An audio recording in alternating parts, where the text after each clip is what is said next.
مکہ میں نہ جانے کتنے انقلاب آئے اور گزر گئے، نہ جانے کتنی قومیں سطح میں آئی اور بے دخل ہو گئی۔ آخر میں مکہ کی باغ ڈور قصی کے ہاتھ میں آ گئی۔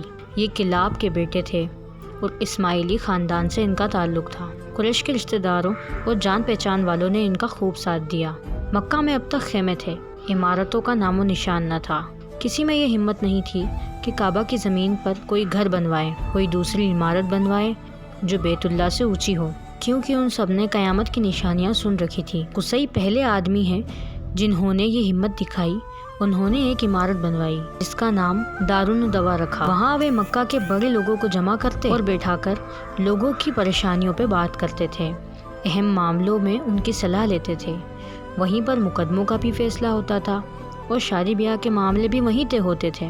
پھر قصی نے قریش کو بھی عمارتیں بنوانے کا حکم دیا۔ اس طرح انہوں نے بھی کعبہ کے آس پاس اپنے گھر بنوائے، لیکن بیچ میں بہت سی جگہ چھوڑ دی کہ حاجی آئے تو انہیں طواف کرنے میں کوئی دقت نہ ہو۔ قصی نے اپنے زمانے میں کئی بڑے بڑے کام کیے جو لمبے سمے تک یادگار رہے۔ مشعر حرام انہی کا تعمیر کیا ہوا ہے، جہاں حج کے دنوں میں دیپ جلائے جاتے تھے۔ انہی نے تمام قریش کو جمع کیا اور تقریر کی، اور اس تقریر میں انہوں نے کہا، بھائیوں، کعبہ کی زیارت کے لیے حاجی نہ جانے کہاں کہاں سے آتے ہیں، سینکڑوں ہزاروں میل کی دوری طے کر کے آتے ہیں۔ بھائیوں، ان کی مہمان نوازی اور خدمت کرنا تمہاری ذمہ داری ہے۔ پھر اس سلسلے میں انہوں نے 2 وبھاگ بنائے۔ پہلا تھا سقایا۔ اس کا کام تھا کہ حاجی آئے تو ان کے لیے میٹھے پانی کا انتظام کرے۔ زمزم کنواں پھٹ چکا تھا، اس لیے پانی کی بہت کمی تھی، بہت دور دور سے پانی لانا پڑتا تھا۔ نبیذ یعنی کھجور کا میٹھا پانی آدی کا انتظام بھی اسی وبھاگ کے سپرد تھا، جو عربوں کا خاص پے تھا۔ دوسرا وبھاگ تھا رفادہ۔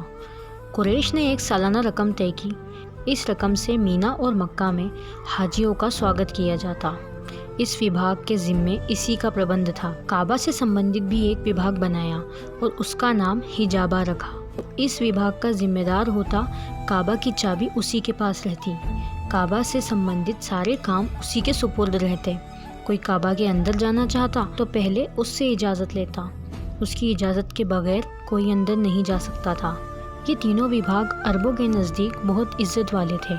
بعد میں ان وبھاگوں کو اتنا مہتو مل گیا کہ اگر کسی کو ان میں سے کوئی وبھاگ مل جاتا یا کوئی اس وبھاگ میں ساجھیدار بھی ہو جاتا تو وہ ماری خوشی کے پھولا نہیں سماتا۔ وہ سمجھتا کہ مانو کسی راجیہ کی بادشاہی مل گئی ہو۔ یہی وجہ ہے کہ قصی نے ان سارے وبھاگوں کو اپنے لیے خاص کر لیا تھا۔ یہ وبھاگ تو حج اور کعبہ سے سمبندھت تھے۔ اس کے علاوہ اور بھی کئی وبھاگ تھے جن پر قصی کا ادھیکار تھا۔ پھر جب قصی بوڑھے ہو گئے، ساری ذمہ داریوں کا بھار اٹھانا مشکل ہو گیا، انہوں نے یہ تینوں وبھاگ عبدالدار کے سپرد کر دیے۔